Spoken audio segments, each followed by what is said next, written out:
a pop guard. Basically, they stopped working. Like the other one just like stopped working, and I had to get a new one last minute. And I just ordered the first one that was like recommended, and then they came really fluffy. Like it's fine. Like it's really bad. And also these, because I had to get new cables as well because the other one stopped working. These are like 4 meters long, and you don't. Yeah, that is quite a long cable. But I guess if things don't go well, I can stand over there and not look at you, and we could still talk, right? Yeah, that's fine. I would untangle it. I'll see how it goes. Yeah. If I start moving away during an interview, don't worry, because I can still talk to you with the large cable. I've warned you ahead of time that you might not want to answer stuff. So. I'll just have maybe wander around, go to the loo during the thing, but it's all good because I've got the cable. If you hear some sort of background peeing noise like on the thing, it's definitely not me. Yeah. I'm sorry. I'm now worried that like you've turned off the music so that we can hear your pee slightly better. Hello and welcome to the Ask the Industry podcast, episode 86. I'm comedian Simon Caine, and for those of you new to the show, this is the podcast where I interview the most influential people from the worlds of stand-up, comedy, radio, and today, writing. Sam Bain is most well known for co-writing the sitcom Peep Show. We talked about how the industry has changed since he got started, what he would do differently if he started again now with all the knowledge he has, how social media has impacted his job, and why he thinks commissioners should pay more for shows that are seen by more viewers. I love this one. It's honestly one of my favourite episodes I've done this year. If you're a budding writer and you've ever wanted an optimistic reality check about what it is like being a full-time sitcom writer, this is the podcast for you. As mentioned in the podcast, his play is on for a month at the start of November. It's called The Retreat and it's at the Park Theatre in London. And also his new show is called Ill Behaviour and it's on the BBC. All details and ticket links can be found within the show notes. Before I hit play, I am currently at the Edinburgh Fringe Festival, so please do take the time and come and see my new show if you can. It's called Laughter is the Best Placebo. It's at 5 p.m. at Sweets Venue at Grassmarket 2 every day except Wednesdays when I get rudely awoken by the dustman. If you're new here, please do hit the subscribe button. If you're old here, please do leave the show an honest review in iTunes. But now, without any more delays, this is Sam Bain. I got my first writing job in TV, I think it was... Yeah, me and Jesse got an agent. This is about 1990. I'm going to say 20 years ago. And then the first thing that happened to us was we had a script optioned by LWT, which was a huge deal. And that was kind of where it kicked off. So I'd call that a job. The show never got made, but I'll still call it a job. Yeah, that was it really. That was where it all started for us. What, for someone who doesn't know, what does a script option mean? It means you've written a script already and they like it enough to buy the rights for not a huge amount of money. But what they also did, which was great, was they commissioned another script. So we actually had a good script fee for writing another episode of that show. So it was kind of the first step on the way, really. Right. And do you think you would have been given that offer without an agent? Or do you think that... No way. No, agents are the gatekeepers. They're the ones who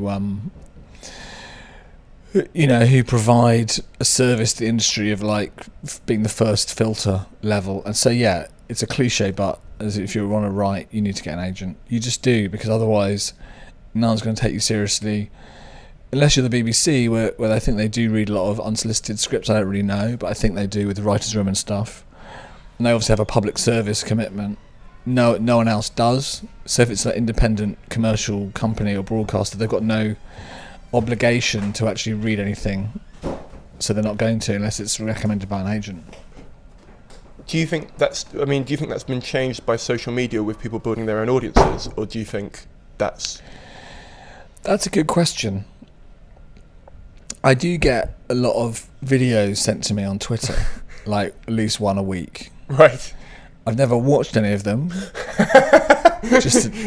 That is a fact. But I do get them sent. I imagine producers do all the time. Whether they watch them or not is anyone's guess. Is it easier to watch a video than read a script? Sort of. It might impact. It's not really an area I'm an expert in, because I haven't, had to deal with that stuff in my career. But yeah, I can see that obviously if you have a YouTube channel with 1 million hits and you haven't got an agent, you've got a level of credibility which you would have, which you wouldn't be able to have in previous years. So yeah, I can see that might be a different game, really. And how did you get your agent then? What was your... Me and Jesse wrote a couple of scripts on spec, and then we had one meeting with an agent. I had a friend who worked at the BBC as a script reader, and she was doing quite well, and she knew a few agents, so she suggested a couple of people, and we met one of them, and that didn't work out, and then we met another, and it did. So yeah, it was having a friend who could say, oh, you should approach this person. That was kind of what helped. Did you approach as a duo? Yeah. For the first 15 years of our career, pretty much we wrote everything as a duo. How was that as a process? Like, is it like one of you brings an idea and then you bounce it off each other, or is it like you write separately and then bring half a script each? Yeah. So we spent a lot of time coming up with ideas together, and to the extent where we're doing outlines together and scene by scene breakdowns together, solving all the hard problems together, basically, of story and characters. And then, but yeah, when it comes to writing the actual script, the dialogue, then I will go away and write half a script, and Jess will write the other half, and then we'll swap and edit. That's how we've done it. Do you find you have a similar sense of humour? Yeah, I think if you don't have, and you're a writing partnership, you're in big trouble. That's kind of what brings us together. We have a sort of identical sense of humour, really. But do you find that means... I could see that as being an advantage to bounce ideas off of, because you maybe try and top each other. But then I could also see, if you didn't get on, that also being quite useful, because then you've sort of got something to go, oh, this could be funny. Oh, isn't it funny? Yeah. No, we are different people, I think. I think I can say that. We are different human beings. And yeah, our personalities are quite different. I guess what we have in common is obviously humour, taste, work ethic, ways of working, ways of, planning our day and our week, which are quite important. But yeah, we have different personalities, and obviously I think the show we're most famous for, Peep Show, is about two men who spend far too much time with each other and have quite different outlooks on life, which I think is probably not a coincidence. Do you find you ever get writer's block, and like that having a partner there helps you? Yeah, I don't really believe in writer's block. Okay. Because I don't think if you're a professional you have the luxury of that. It's a bit like saying plumber's block. Oh, I can't plumb today, I'm just not in the mood.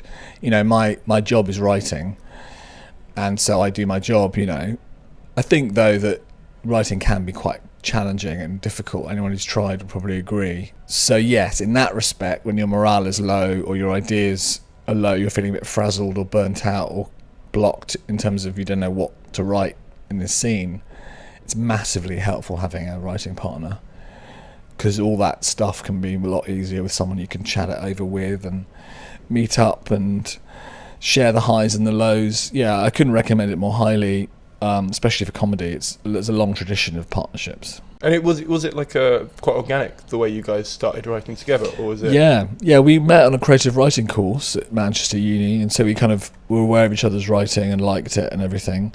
We shared a flat for a year at Manchester, and then we started. It makes me sound like I'm about 90 years old. We started like a sort of quite an old-fashioned thing of writing letters to each other, comedy letters, while we were doing various shitty jobs. I was working as a temp and stuff, and we would do these letters and make each other laugh when we were bored at work or whatever.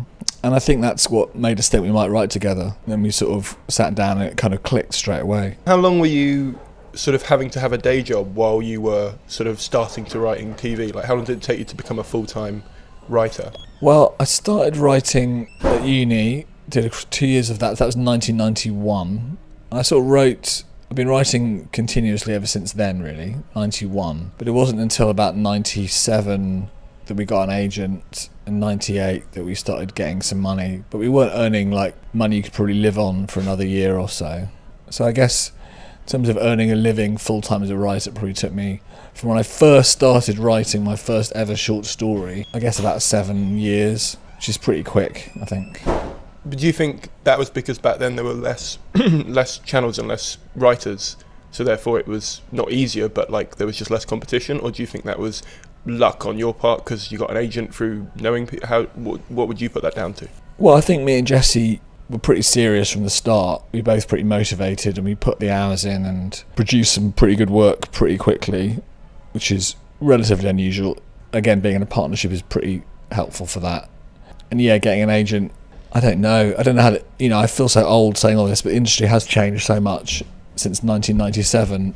It's hard for me to track whether it's easier or harder now. I couldn't really comment on that. It's too much of a complex question, really. One thing we found, which is probably useful for people starting out, is that I think it was then and still is very, very difficult to earn any kind of living writing adult sitcoms as a starting writer. What we did is we wrote a lot of kids sitcoms, which we did from about 1999 to 2000 or so. It really helped keep the wolf from the door, earn money doing what we wanted, which is writing narrative comedy, and also learning our trade, learning how to deal with deadlines and script editors and drafts and rewrites and read-throughs and punch-ups, all that stuff. With the agent that it worked out with, how do you just approach them and say, we've got a script, we'd like to do it this way, or do they come to you and say, we know Channel 4 are looking for this, do you want to write a treatment and pass it forward? What's sort of the process there? Well, you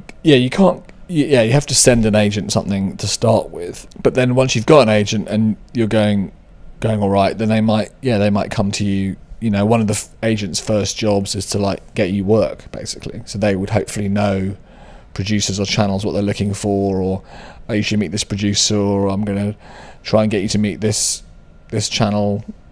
That's what they do. So yeah, but that's sort of stage 2. Stage 1 is getting one, which means writing a script and sending it to them. Yeah, totally. And I assume that's unsolicited. I mean, for you it was kind of solicited, but no, it's unsolicited. Yeah, no one is going to solicit you unless they've read something. So the first thing you send will always be unsolicited. And how long do you normally, or how long did you have to wait for a reply, or did you just keep chasing it up, going, "Have you read it? Have you read it?" Good question. I don't remember. I think it wasn't more than a month or so. It's a difficult one to know. Probably the truth is people will get back to you quicker if they like it. If they don't, they might not ever get back to you. Yeah, totally. And when it came to something like get on Peep Show, how long did it take from you having the idea and you maybe writing the first draft to getting that on TV? How sort of slow was that as a process? David Mitchell is the man to ask about this because he has a great memory, and I think he wrote the dates in his memoir. If you want to read it, it's very good backstory. I think we started writing it in about 2001, and I'm pretty sure it didn't go on TV until 2003. So it would be 2 years writing the pilot, shooting a 50-minute taster, shooting another 50-minute taster, then getting a series commission, writing the series, shooting the series. 2 years. And during that time, were you earning money from that, or were you having to do other things? No, that was our main job, yeah. Okay. So getting a series commission is, you can live off that. That's a big sort of step up. It was a big break for us. Okay, so when they saw the script, or when they were seeing the early scripts of Peep Show, were there any compromises you had to make it work for that channel? No, and that's the great thing about Channel 4 and sort of British TV in general compared to the more commercial channels in America and stuff, is they don't really kind of force you into a box. Well, we didn't ever get forced into a box. In fact, if anything, we were encouraged to make it weirder and more itself, which has always been the case with that show. It's been great. Right. So something like the dog eating episode, that wasn't something you had to push through. They were just go ahead. No, I think when you do an episode like we did in series 2, where a man gets off crack by the happy ending is, he puts an opium suppository up his arse, and that's how he manages to get off crack. I think once you've done that, it doesn't really matter. They don't care. They just want want us to be funny, and they want it to be edgy. Maybe, I've never had any problems from Channel 4 in that department. Would you prefer to keep working with Channel 4 then, because you just kind of... Yeah, I got my new show's BBC, which has been going great. So it's whoever's right for the project, and I haven't really had any bad experiences with channels particularly. And in terms of character writing and development, how much backstory do you make for a character before you've written it? So do you develop the character and then start writing the show, or Do you sort of start writing a plot and then add the characters to it? How does that work? That's a really good question. So I've got two answers to that. First answer is yes. In a TV show, especially a sitcom, it's all about the characters. You know, what keeps you coming back week in, week out is the same characters. You don't really change. So yeah, it's all about the characters, and the plot of the week is the plot of the week. But you've got Mark and Jeremy, whoever. For a film, to me, it's the other way around. Like with a film script, I'd start with the plot and then think who would do this, because you have to get the beginning, middle and end. You have to have a lot of change, you have to let a lot of things happen, and maybe the characters change from beginning to end. In terms of how much backstory, when we started out, we used to write pages and pages of it, almost like you're preparing an actor preparing a role, like where this person went to school, what their likes and dislikes are. And the more experience we got, the less of that we wrote. What it came down to often was one line about, this is how they see the world. You know, Mark is worried about everything. Jeremy thinks he's the best at everything. That's kind of the main thing, because in a sitcom you have 24 minutes to get across a character, and you can't, the simpler the better in some ways. I mean, you can go deep and you can have fun and you can make them do interesting things, but you need to get those characters actually in the first scene. That's the challenge of writing a pilot in particular. You don't have much time to get your audience on board and go, right, this is person A, this is person B, now we know where we are, we can get on with the story. Yeah, when I spoke to Andrew Ellard, you know Andrew Ellard? Yeah, I know Andrew, yeah. He said, write the second episode first and then go back to the first episode, so you kind of know where the character is going to go. And that was kind of an interesting thing, because I'd never thought to do that. And so it's interesting that you guys sort of think just one line, like sort of not their epitaph, but like they're sort of, that's who they are. So yeah. So everything would come around. So that would be like the brainstorm. So like with Jeremy, for example, he thinks he's great at everything. Where would that go into that plot? Yeah. Is that right? Exactly. Yeah. I think Andrew's point is good. I think the most common mistake people make writing sitcoms is they do a big setup episode, which we didn't do in Peep Show. If you notice, it just sort of, actually the first episode of Peep Show was written as the second episode. It got broadcast first. I think because the first episode was set in an office, and Channel 4 worried it'd be too comparable to The Office, which was everyone's big hit show at the time. But, you know, the key thing is you could start with any episode, because people will watch it that way. And also, it's you know, if you do a setup episode, it's usually a very unusual one, where you have lots of, you know, you want to prove to a producer that you can write a sitcom, you need to be able to write episode 4. So yeah, write episode 4 first. Yeah, I like cold openings. I like it when you just drop someone in halfway through like a conversation, and they have to sort of catch up with who the characters are. Yeah. Yeah, that's my personal way of writing, because I just think if you have to tell them too much, then it needs to be obvious. Is that fair? I think that's exactly right. Just go straight in, get on with it. I think that's how it is with people in real life, though. Do you know what I mean? Like, if you walk over to someone, you wouldn't sort of, like, you might in like a date situation go, oh, what's your job or whatever. But I think in like a social context, you might just walk over and you would just get a feel for what their life is about.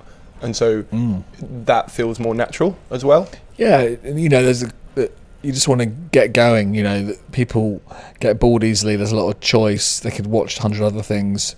You need to grab them and get on with it. Definitely. Do you have a person or an actor in mind for a certain character when you're writing it, or does that come later? Well, with Peep Show, it's unusual because we were writing the characters for Mission and Webb because we knew them and the channel liked them, and it was always going to be them, which was great because obviously we wrote characters which we felt, because we knew them as friends, we felt would suit them well. They're not them, but they, you know, we knew they would be funny playing those characters. That's pretty much any time I've ever done that. We didn't do that with Fresh Meat or Four Lions or anything else really. So it's relatively unusual, but sometimes it can help if you're writing and you need to figure out who this person is. You go, oh well, you know, I love Jennifer Aniston. It could be like that, or whoever. It just might help you visualize the person, but it's not necessarily something that's going to, you know, be castable as that person. And when it comes to like character flaws, like so that they've got kind of a personality, how do you make those believable but like still hyperbole enough for a funny dynamic between two characters? Yeah, I think you need to think about them as real people, but the difference is that in a show they go to extremes. So you might start out thinking this person's someone who's like me, but then, you know, you push them to the point where they're eating a dog or whatever, and it's actually, you can go on that journey because they're sort of like a normal real person in inverted commas, but then through the plot, they do more extreme things, which makes it funny and dramatic. So yeah, you start, the way me and Jesse write comedy, which is not to say every show is like this, and there are a lot of shows that are much broader, more cartoony, which I love, which, I couldn't necessarily write. We tend to write relatively realistic, tonally realistic shows, and I guess relatively realistic characters, although it's a trick, because the Peep Show, I think also because of the way it's filmed, it feels quite realistic, but actually it's as broad as a lot of other sitcoms. It doesn't, you don't feel it like it is, because it's shot in a kind of more down to earth, earthy sort of way. Yeah, definitely. Have you found you've got, or you and Jesse, or just however you want to answer that, have got more bargaining power as you've got like sort of more established, or do you find like some channels have become more risk averse? Do you find that it's actually become more tricky for you to get stuff sort of commissioned or even bought? We're not having a problem getting stuff commissioned currently. Come back to me in a year, I might feel differently. And yeah, you have a lot more bargaining power. Absolutely, having a hit show. I mean, Peep Show is only a hit really critically. It's never been a big audience hit, although as the audiences figures for everything have gone down, ours look better, although they haven't really gone up. But yeah, having a show that people like, that is seen as a success, gives you a huge boost in terms of bargaining power and marketability. Yeah. Do you? So that was my next question. Like in terms of, there's like more places for people who don't have agents, stuff like social media, to put content out there. And so obviously, like you said, everyone's attention's being split, and so they're not necessarily watching TV as much, or they might be, sort of watching YouTube. Do you find that when you're pitching for a show, their expectations of the number of people that are watching have gone down then? Or do you think they're sort of still hoping that you'll get this sort of another cult following show? Or what do you find TV channels are after? That's a really good question. Yeah, I mean, it's crazy. I think someone on Twitter can tell me the exact figure, because I don't know, but I think when Spitting Image was cancelled, it had something like 6 million viewers or something, which was seen as not enough in those days, and now would be a mega hit, So things have changed a great deal, obviously, since the proliferation of channels and everything else, and digital and internet. And like I said, when we started out, Peep Show was hovering around 1 million. I think it always has done, really, viewers, which in 2003 wasn't very good, but in 2015, when the last series was transmitted, was looking all right and perfectly reasonable, because the viewing figures for comedy on terrestrial channels have dropped. I think the kind of shows we write, they're not sort of Coronation Street or Broadchurch. They're not big audience hungry audience hits. So on the whole, we're lucky that we've never had huge pressure for ratings. I don't think we've ever had anything cancelled because of ratings.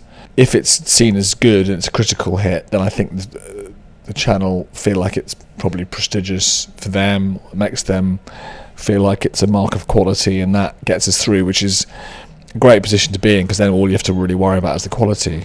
That's really interesting. So, because who was it? It was Graham Smith I was talking to. He was saying that comedy never really pays for itself on channels, and they tend to keep it because it's like they can go, we've got this property. And so did you ever worry in the early stages, where especially with that show, where you were saying, the numbers aren't even that amazing, that they would go, well, let's try and find one that will get us more eyeballs and then obviously more money from advertising, or was that never sort of a worry in your head? Oh no, we were worried. We thought the show would get cancelled for the first 2 seasons, definitely, that it wasn't rating enough.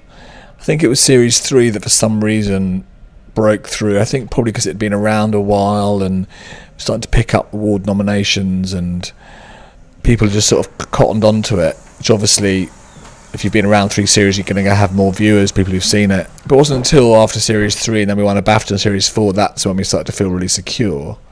But yeah, the first couple of seasons, we wrote them all thinking it'd probably be the last. When you won the BAFTA, was that good for you beyond the show? Did people start approaching you then more, or was it just a case of they still sort of thought, you're signed up doing this show, there's no point in even sort of approaching them because they're Channel 4 property? What was that like for you?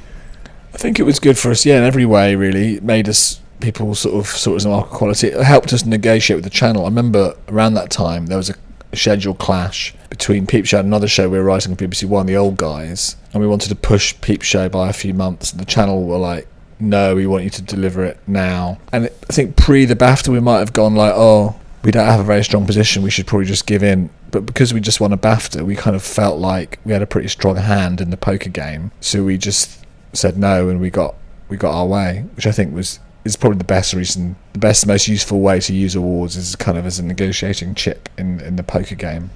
Yeah, totally. And how I don't even know how the BAFTA, do you have to like put yourself in for that, or is it just a case of because it was a show that was automatically included? I think the channel, the production company actually puts you in, and then obviously BAFTA members vote for every show, and then a certain amount go towards a jury, and then they decide who gets nominated and who wins.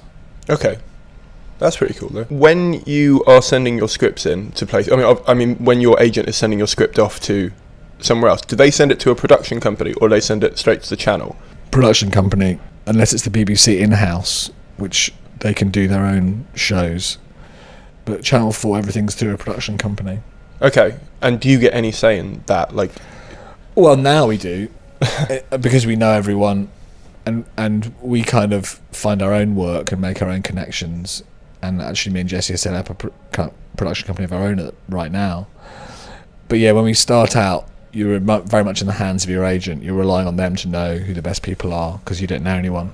And I suppose there's an element of trust. Do you see it as you work for your agent, or they work for you, or like how does that dynamic work?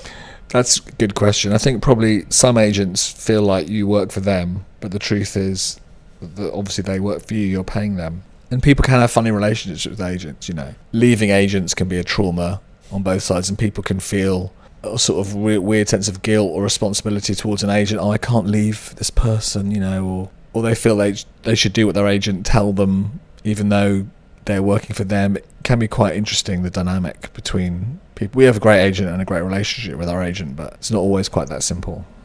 Yeah, definitely.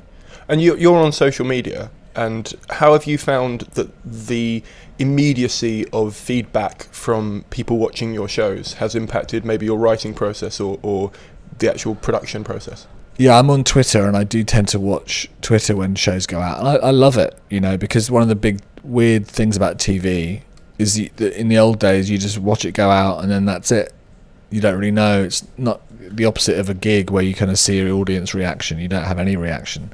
So I love Twitter from that. You can see people reacting to it in real time. It hasn't really affected the way I write, but I get a warm sense of appreciation of Twitter. Anyone who follows me is bothered to find out who writes Peep Show. So that's they're obviously self-selected as people who are sort of interested in TV. They're not just following some random act they saw once and want to hurl abuse at. So I get a very nice time on social media. People don't really hurl abuse at me, and they tend to be quite, you know, warm and friendly. So I'm a fan.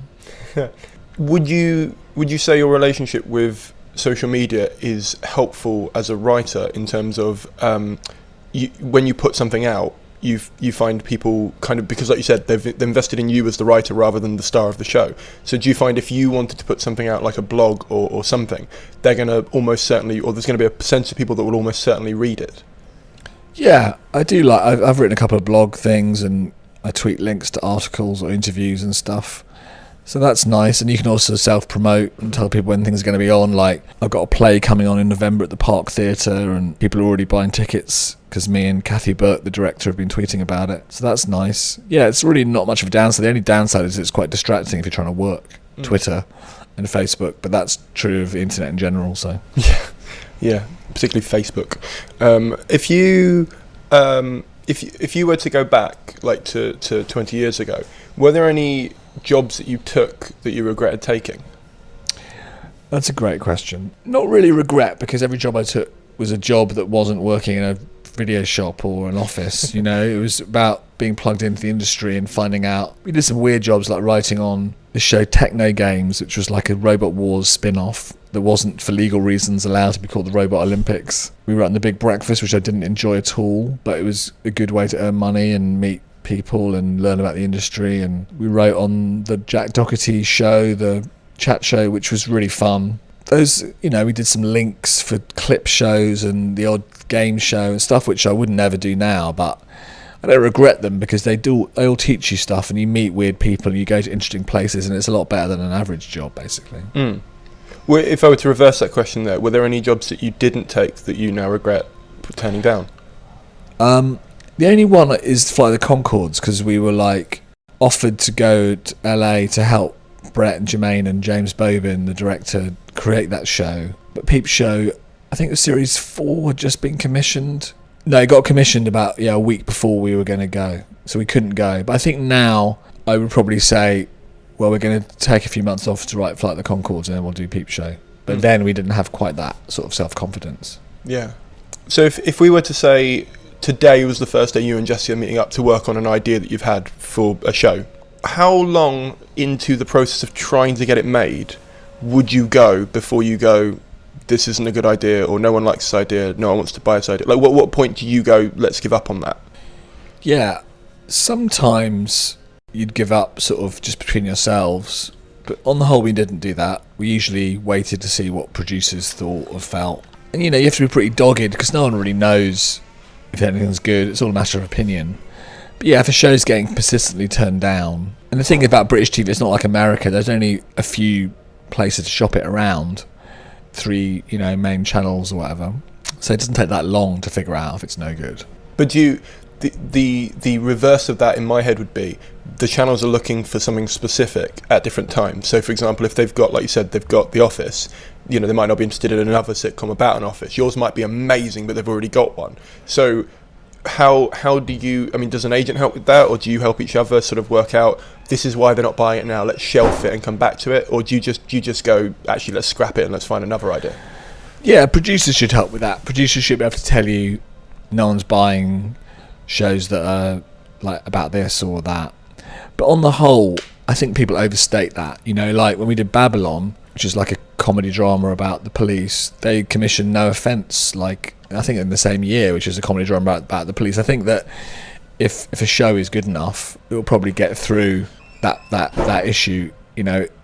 Sometimes people use those as an excuse to turn something down because it's easier than saying it's not good enough, and people are trying to be nice and they're English, so they go, we'd love to do this, but we've got another show about 2 people living together, so we can't.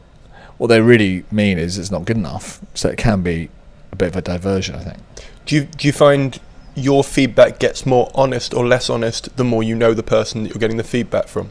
Yeah, God, yeah, and that's really why you want people around you who give you honest feedback, that you trust, that you trust their opinion, that you trust their taste, trust their judgment. And so often you'll find, like with Ian Morris, so Ian commissioned Peep Show, he was commissioning out at Channel 4. He left after series 2. We appreciated his incredibly honest, brutal feedback so much that we kept him on as script editor for every subsequent series. Same with Robert Popper, I think you've had on the show, right? So he was producer of series 3 and 4, but he was so great that we've had him around even when he wasn't producing it, because those people are so valuable. When you have someone whose opinion, you say, what do you think, is this any good? And they'll be honest with you. Yeah, it's like gold dust. And when it comes to something like Netflix or on-demand players for stuff you've already produced, do you find that's had any impact on first of all, because I think it was Andrew Ellard I was talking to about this, where he was saying that the residual checks or the royalties has gone down because of the way the end screens are like now not a thing, and like it's sort of moving on from you being able to get those what's it called, syndication rights and stuff, because it's sort of people are binge watching shows on things like Netflix. Are you finding stuff like that's affecting you? I'm not a super expert.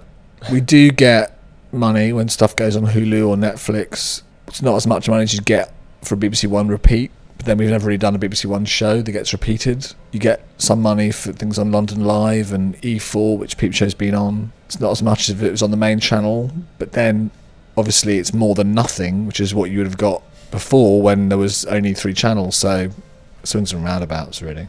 Yeah, definitely. Do you find it's hard to establish yourself as a name outside of the industry, because writers tend to be sort of, people focus on like David and Mitchell rather than Jesse and Sam? Yeah, we've been very lucky actually, I think, with Peep Show, because of the voiceovers, it feels more written than most sitcoms, even though it isn't. It's the same as every sitcom is written, obviously. But because the words, it's quite a dense show because of all the voiceovers. I think people picked up on the writing of it relatively early on, which is pretty unusual. Most of the time, as you say correctly, no one really knows who writes, a show which isn't written by the stars. It's quite rare to have a profile if you're not a performer. Obviously, if you're a Mando Iannucci, then everyone knows you because you've been on TV. But I think we're pretty lucky in that respect. Do you not want people knowing who you are? Well, look, I've got no great desire to be spotted in the street, but I also very happy if someone wants to tweet me that they think Peep Show's brilliant, and that might make my afternoon. So I feel like I've got the best of both worlds. Yeah, definitely. Going forward, how do you see TV moving? Do you think it's all going to go online? Do you think there's always going to be sort of a market for sort of regular terrestrial stuff? I know as much as you, really. Obviously online is becoming big, and Netflix and Amazon and all the rest of it is becoming increasingly dominant, which is probably a good thing. It certainly feels like there's another market that wasn't there before, which is probably good for people like me who write stuff. But obviously, like with my new show, BBC show Ill Behaviour, which should be on, I think, around August. It was an BBC iPlayer commission, and it'd be on iPlayer for like 2 or 3 weeks first, a bit like Peter Kay's Car Share was. But then it'll be on BBC Two, so I'm quite happy for that to work. Obviously, I'd be sad if it wasn't on BBC Two, because then loads of people will hopefully see it who wouldn't then maybe go online and watch it on iPlayer. Do you get paid differently the more people see it? Well, that's a really great question. These are all great questions, by the way. I just want to compliment you on your questioning. Thank you very much. I'm leaving that in. No, but I think you should. Like, loads of people say, "Oh, why don't you write a mainstream sitcom? We're desperate for mainstream sitcoms. Where's the Only Fools and Horses?" My thing is, if you paid writers 10 times as much for writing a show which got 10 times the audience, you'd probably get those shows. But right now, because the script fees are basically the same, whether you write a late night Channel 4 comedy or a mainstream 8 p.m. comedy on ITV, why would you bother getting all the critical hate that will probably come your way from your attempt at a mainstream sitcom with no extra financial benefit, when you can exist in your safe haven at 10 p.m. on Channel 4 or E4 and have much more creative freedom, and people will probably like it more and you'll get paid the same? Like, there's no motivation for writing those shows that everyone seems to want. That makes sense, because when I spoke to Chris Sussman at the BBC, he was saying, yeah, we're looking for like the next Miss Brown Boys. We're looking for that hit show that we can put in that time slot, but no one's writing them. And I was thinking, but surely everyone's writing them, because that would be the logical, what you'd want. But if you're not, like you said, if there's no financial benefit, and there's actually a lot of downsides with social media, with you maybe getting a lot of abuse because people, all of a sudden, you're being thrust into a limelight that maybe you don't want to be. I could imagine, so is it like a purposeful move with you and Jesse to sit down and go, let's think about, okay, so it's post-Watershed, so we can do different things, it's on Channel 4, or is that not even really in your head, but you kind of know it's there? Well, you just want to be able to write whatever you feel like, basically. And you know that if you write a 7:30 p.m. show, it's not going to be as free as writing. And, we tend to write, I guess, relatively edgy stuff, or stuff where it's not going to be pre-Watersheds. But yeah, I mean, if Chris Sussman paid someone 5 times as much to write the show that gets 5 times the viewers, that might solve the problem. But the thing with that is like the BBC don't have adverts, so I assume they've just got sort of, because I know in-house with their staff they have like layers of pay. So I imagine with Channel 4 they might pay more because the adverts are going to get more money rather than BBC. Yeah, can I pass? I don't know. That's okay. I don't know the answer to that question. That's okay. I don't know how they work it out. Okay. My idiot from the back row view is, if you want to show more viewers, pay more money. Yeah, definitely. And when it comes to your partnership of writing, do you just say, right, well, we just split the fee? Or is it a case of if one of you's written more or one of you's written less, you kind of have to sort of negotiate stuff like that? No, that would be a nightmare, I think. We've always split the fee, and luckily we've always done exactly the same amount of work, so it's always worked out. I can see it being a big issue in some partnerships if you feel like you're doing more. That could be a deal breaker quite easily. It could dissolve quite quickly. Because Jesse and I both have the same work ethic, and we're scrupulously fair and sort of even-handed with each other. It's never been an issue, yeah. Do you find that like one of you writes plot better than the other one, and you have to kind of... No, we're very...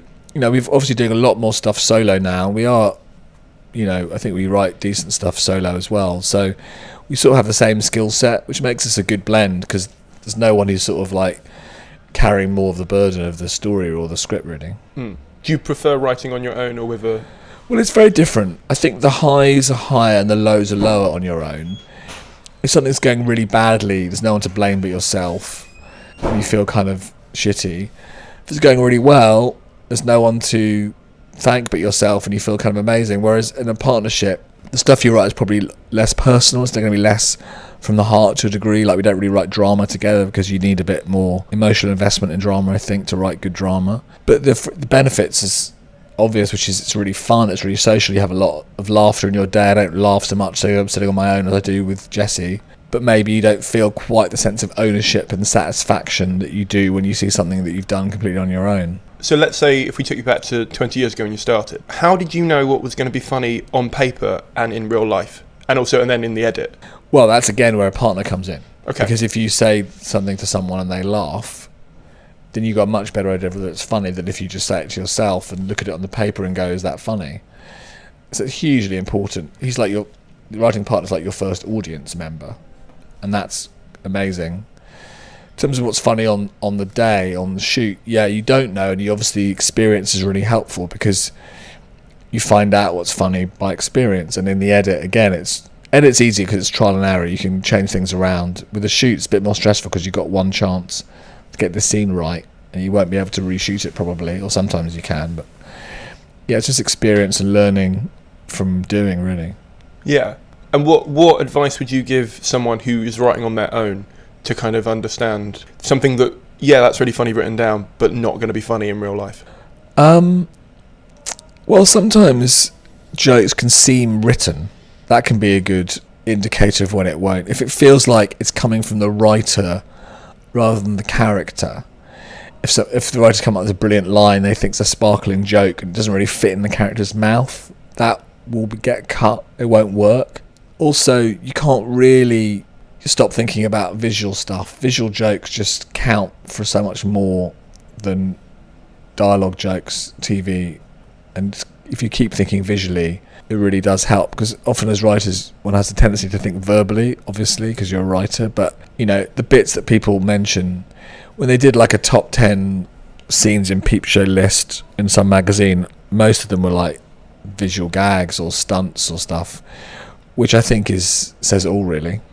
So when you're writing, do you write the directorial notes as well, or do you just write the dialogue? Well, you certainly want to write action lines that explain what you're seeing. I think there's a point. Like on the first series of Peep Show, we did that. We had this quite complicated system of writing where we had two columns, and we wrote what was being seen and what was being heard, especially with voiceovers on opposite sides of the page, because we felt like we really had to match the voiceovers with the images all the time. It was very particular. And when we saw what the editor did, the brilliant editor Lucian Clayton, who saved the show really in the edit, when we saw what he did, which was basically just do whatever he wanted and make it better, we stopped doing that immediately, because it was like, well, the script only goes so far. You can only imagine up to a point what's going to be work visually. In the edit, actually, is the final draft of the script. That's where it gets written for the last time. That's when you can really see.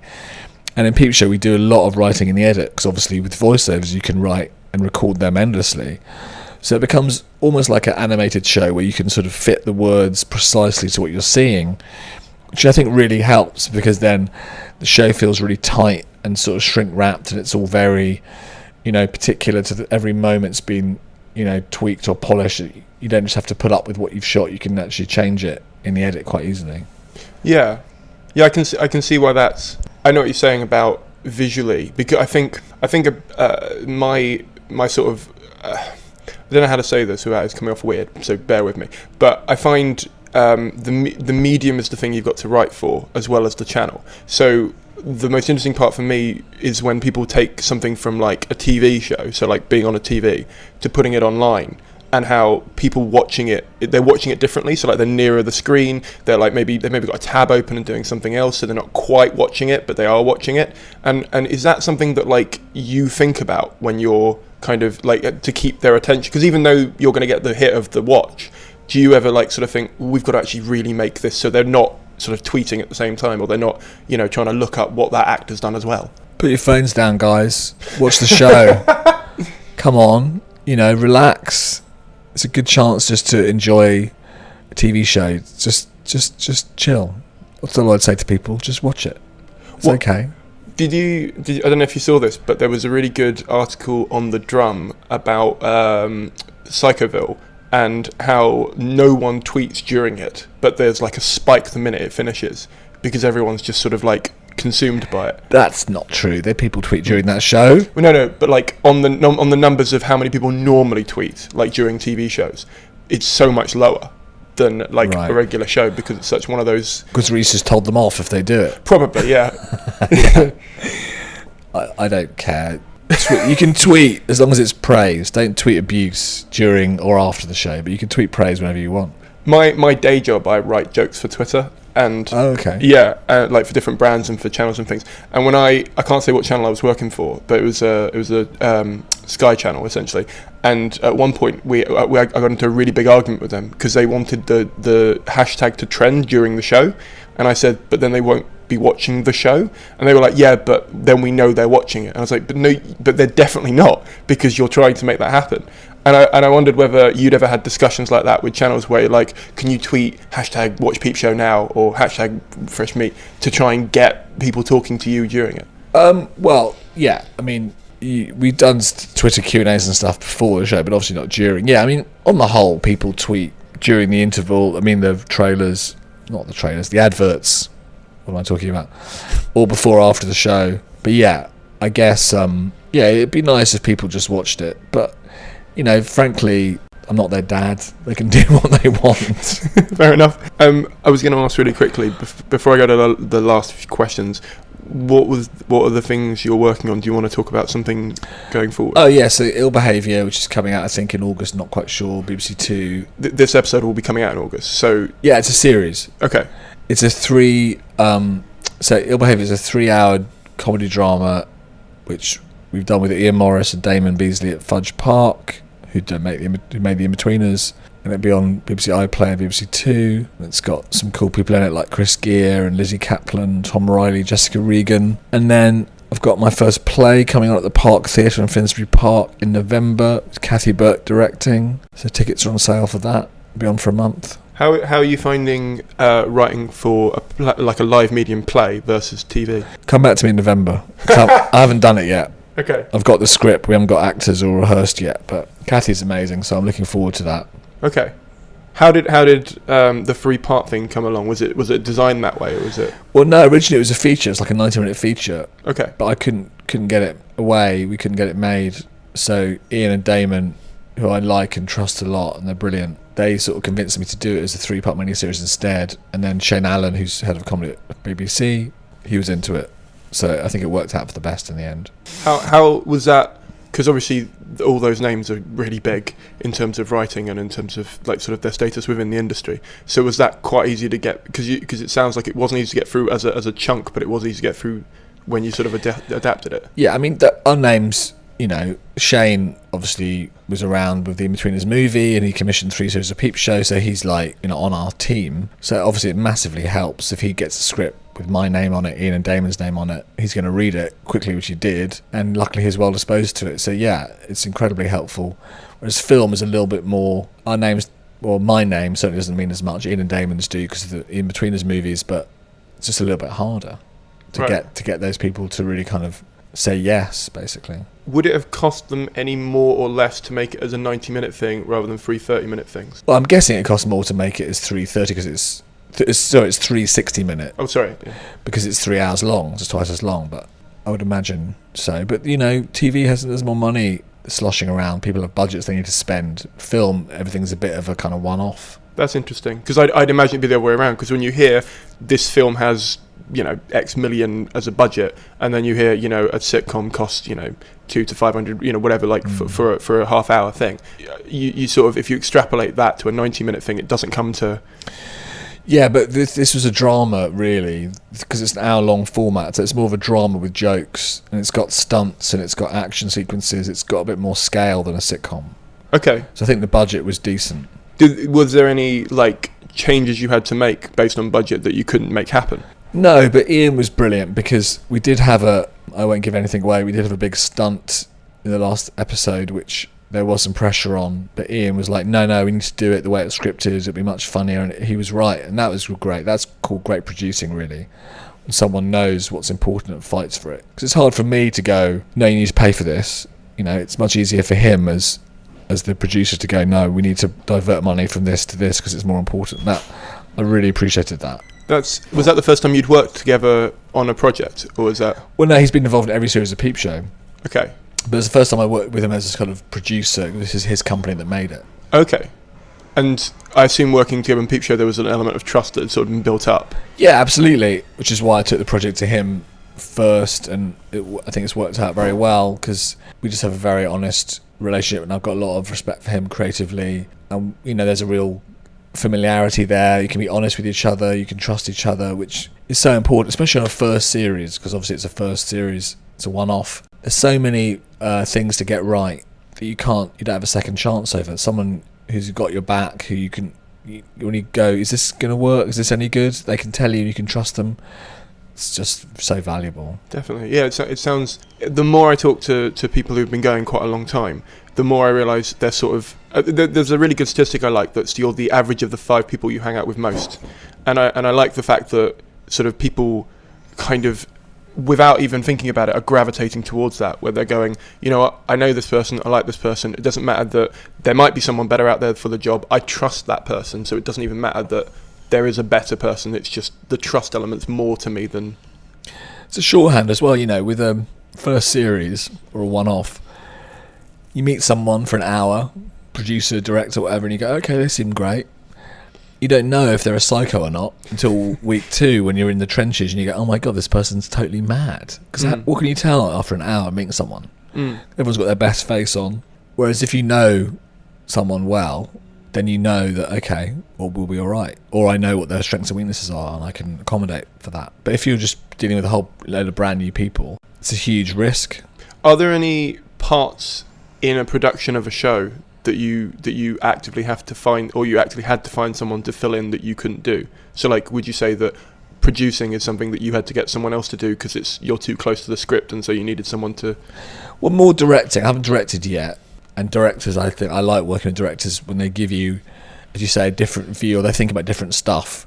So I work with directors quite well on set. I think they'd probably say that, you'd have to ask them, but we usually think about different things. They're often thinking about how the scene looks visually, or, you know, particular shots, and I'm thinking really about the performances completely, or the words or the story, and so that I like, because I've never really worked with a director I didn't feel improved what I'd written and made it something that I wouldn't have seen if I was directing it. I am a producer, really. I'm an exec producer on this show and everything I've done for the last decade or so that's more of a collaboration with people who are doing a similar job to me, which is overseeing the whole thing. But obviously, you know, you want people who can give you different points of view that you couldn't have on your own. And how did you originally go about finding those people? Was it your agent who put you in touch with them, or did you just look at credits of other shows you liked? Or you just meet people over the years, you know. So going back to the first ever option I mentioned in 1997, that was Gareth Edwards, who I'm still working with today. He's producing a radio series that we're recording in September. I just, you know, he's a great guy. I've known him for 20 years and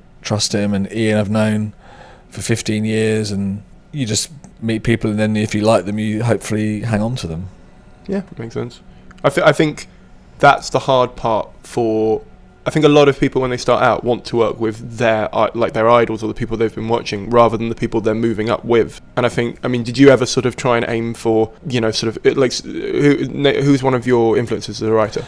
Well, Chris Morris, that was a great experience working with him, but he kind of picked us. We didn't sort of try and beat down his door to... I think he'd seen Peep Show and felt like... The first time we met him, he was talking about us helping him write Nathan Barley Series 2, which never happened, obviously. And then subsequently he brought us Four Lions. So that was great. But yeah, he picked us rather than the other way around. How was that for you? Did you, like, was it like really humbling and like exciting? What were you... Yeah, because Chris is that figure. He's a bit of a legend and he's a bit of a genius, and he's quite mysterious, although not when you get to know him. He's just a very likeable, enthusiastic, smart guy. Yeah, it was exciting because obviously you're working with someone who is a legend in British comedy. How did he just email you or your agent? What was that like? I can't remember the exact method of communication, whether it was by mobile phone or email or fax, but Yeah, once we'd been in contact, I think he just obviously felt like maybe we could help him with 4 lines, because he was really looking for someone to help him crack, I think, the structure of a film, which he hadn't done before, and it worked, I think. Had you done a film by that point? We'd done Magicians, Yeah. which wasn't a huge success, but I think he knew that we probably had enough writing experience to be able to lend a hand. Was it worrying at any point in that, where, because obviously you've got a comedy legend coming to you for help, and you've obviously done a film that you've just said wasn't, I mean, it was a great film, but you said it wasn't as maybe successful as you wanted it to be. Was there ever like a worry where you could go, actually, or were you like, we'll learn on the job, we'll be fine, he's obviously got enough faith in us? Yeah, I wasn't nervous about doing it, because I felt like there wasn't really a roadmap for that film. What's great about that process, and what's so unique about Chris, is that he doesn't really have a sort of plan in the way that some people do. He didn't know if the film was going to work. No one did. It began as a series of conversations where the question was, could you do a comedy about Islamic terrorism? And if so, what would it be like? And he what was great about Chris, he didn't go in with an answer like a lot of people might go, right, I'm going to do a film about Islamic terrorism, it's going to be funny. He didn't know the answer. He wanted to find out. The script, in a way, was our answer to that question. Like, if it hadn't have worked out, he wouldn't have done it. You know, he wasn't like... He's just got a very questioning nature, and he asks interesting questions, and sometimes comes up with brilliant answers, but sometimes he doesn't. I've worked on other scripts with him, which he just decided that there wasn't an answer, and we stopped working on it. You know, which could have been 4 lines. That's really cool. That makes you think a little bit, like, what scripts did you give up on, or what scripts did you start working on that could have been something else? Do you ever play the what if game in your head?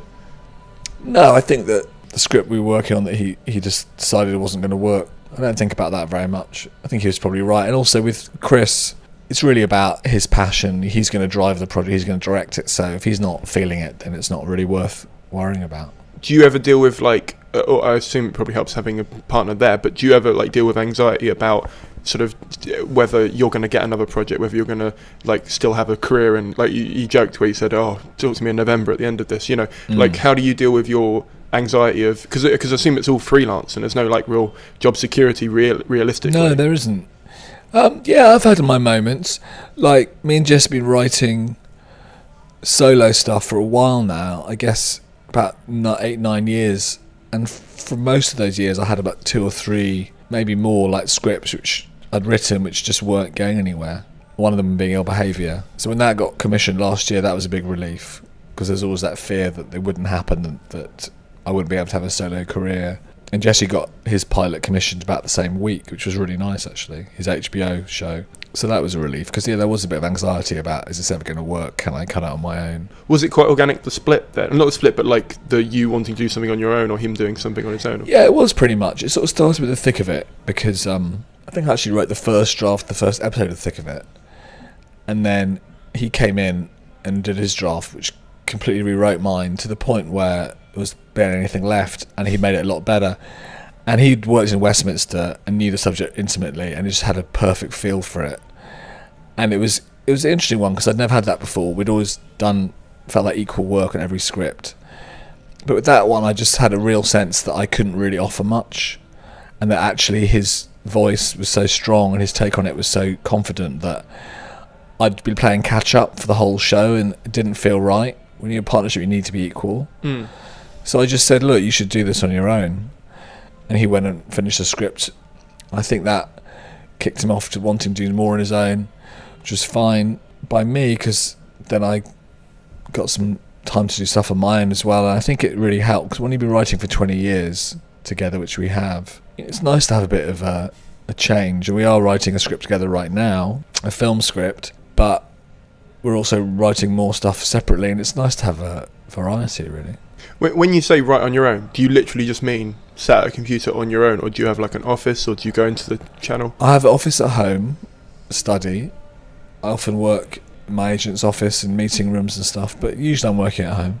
Okay, so it is literally quite a solitary kind of activity. Yeah, but with everything I'm writing, there's some producer at the end of a phone or an email I can send drafts to, or some director I'm working with. That's how I like to do it, because if I'm too alone, I probably wouldn't feel motivated or encouraged to get it right and get it written, you know. Are you someone that will, so say you had a month to write something, you would write for the month, or would you like wait until 2 days before and then? A month, I'll probably be writing 6 things Right. during that month. You know, I've usually got a bunch of things on the go, and I'm just spinning the plates really.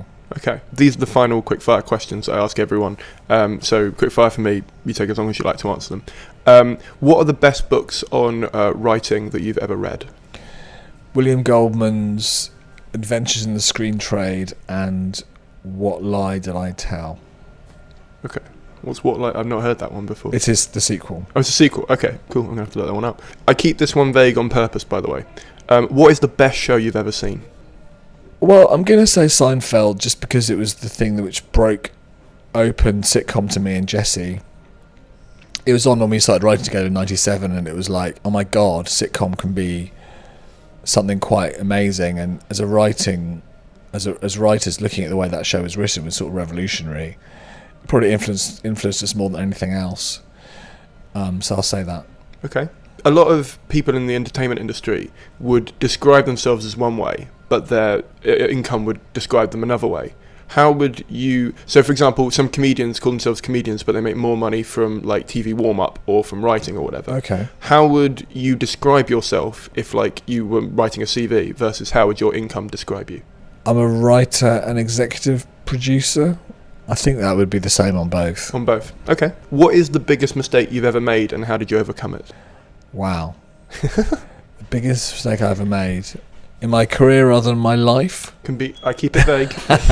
Some people pick their life because that sometimes has an impact on. I have to say I've not really made that many mistakes in my career. It sounds arrogant, maybe. But I don't really feel I have. Like I said I kind of regret not doing Flight of the Conchords, but I hadn't lost any sleep over that. Yeah, I'm going to say that I haven't really made any. Okay. There you go. What is the biggest misconception that people have about what you do? Well, the cliche is how the actors say all the words themselves. I think that probably isn't so true of people these days. I think probably the biggest misconception some people have who aren't in the industry is that it's quite easy, that what I do all day is sit around just having a laugh, and that's quite a fun job, which it basically isn't. Right. Why isn't it a fun job? Well, it is a fun job, but it's a lot of work. Yeah. It's just really hard work most of the time. I find the hardest thing to explain to people is I don't have hours as such, so often I don't ever feel like I'm off, if that makes sense. I tend to try and have quite careful hours, like I work a sort of 9 to 6 day. Right. Because if I didn't, I think I'd probably go a bit balmy. Yeah, that's me. Who do you think is the most underrated person in the industry? Well, you know what? I'm going to sound like a bootlicker, but I think I'm going to say executives, channel executives, they get all this crap about how they kind of, dumb everything down and all that. And I just have had great experiences with the ones I've worked with. The ones who've commissioned my shows, given me notes, encouraged it, helped it along. You know, people like Shane Allen, Roberto Trainee, Piers Wenger, Ian, obviously, Phil Clark. They're just really good at what they do, and they get pretty much zero credit for it. There you go. I'm going to lick some boots. That's okay. I've got Shane coming on soon, so I'll pass this on to him. When you look back over your career, what memory makes you the most happy?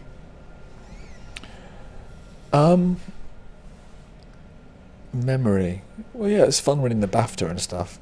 I think memories is just having fun with Jesse in our office, just lots of hours and days and years of laughter, really. Feeling like you're free to just have amazing time at work with your mate every day. Okay. What do you think is the biggest problem in the television industry, and how would you go about solving it? Biggest problem is probably not good enough scripts, and the biggest solution would just be to hire me to write all of them. Fair enough. And if you were to go back to yourself 20 years ago, and you had, actually, I'm going to rephrase this one for you. If you were to have to start again now, like as in you've never written anything commercially, you've had day jobs up till this point, literally yourself 20 years ago, but now, what would you do differently to get into the industry? I think we did the right thing. Write a script, get an agent. Yeah. You wouldn't maybe pursue a social media channel to try and... Oh, right. Sorry, if it was... Nah, as writers, no.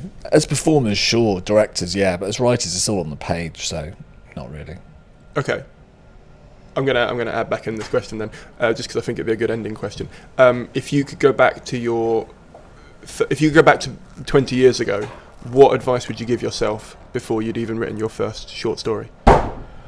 Oh, I would say, yeah, good on you. Have a good time, enjoy, it's going to be fine, might take a while, just, smell the flowers, don't worry about anything, it'll be alright eventually, just keep going. That was Sam. Sometimes editing is a pain and it drags on and I don't enjoy it that much, but this episode was a pleasure. I'm really proud of this episode and I hope you got some value out of it as well. My favourite bit was when he pointed out that he thinks you should get paid more if you write the show that gets seen by more people, and why that doesn't happen, and why that means he doesn't aim for mainstream BBC hit shows. I loved his healthy relationship with the industry and his desire not to be famous, but how social media has helped him gain an audience that has still managed to keep him below the fame line so he doesn't get stopped in the street. If you enjoyed this episode, please do send Sam a thank you on Twitter. It's always appreciated by the guest and it's a lovely thing to do. As I mentioned, Sam's play, which is called The Retreat, is on at the Park Theatre in London throughout November and part of December. Also, you can see his TV show Ill Behaviour on the BBC. All details and ticket links are in the show notes for this episode, or on his website, or on his Twitter. Have a little browse, I'm sure you can find it. Please do support him in any way you can. If you'd like to support me, I am at the Edinburgh Fringe Festival. There's still over a week left to go, and I've still got some tickets to sell, so if you can come, that'd be amazing. It's called Laughter is the Best Placebo. It's on at 5 p.m. at Sweets Venue in Grassmarket 2 every day, except Wednesdays when I get rudely awoken by the dustman. It's getting old for me, but I'm enjoying it. If you can't come down to the show, I'm on tour in September, so please do feel free to check out my website. There's a link in the podcast show notes for that, and you can come see my new show when it comes to a town nearer you. That'd be really good and really helpful. Thank you. If you are new here, please do hit subscribe. If you're old here, please do leave it an honest review in iTunes. And either way, if you'd like to financially support the podcast, you can give a one-off donation via PayPal, or you can give a regular donation by becoming a patron on Patreon from $1. Do you think what you just listened to is worth 80p, 80 English pence? That's really not that much to have just over an hour's worth of entertainment and knowledge about the industry.